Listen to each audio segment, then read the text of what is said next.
Beginilah rutinitas Hunga, penyandang disabilitas yang tinggal di Dusun Barue, Desa Gantarang, Kecamatan Sinjai Tengah, Sinjai, Sulawesi Selatan.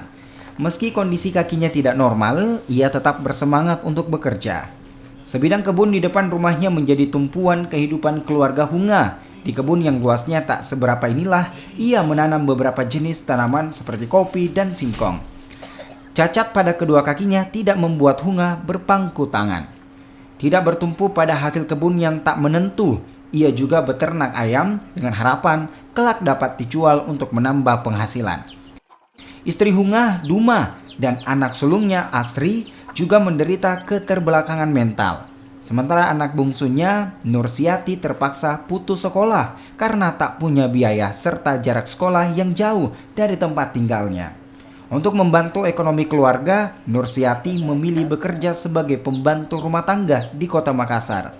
Itu kondisi kakinya sudah lama memang begitu? Iya sudah lama, sudah masih kecil udah begitu kakinya. Tapi kuat bekerja, Budi? Iya kuat, karena udah menafkahi keluarganya. Karena anaknya tidak normal.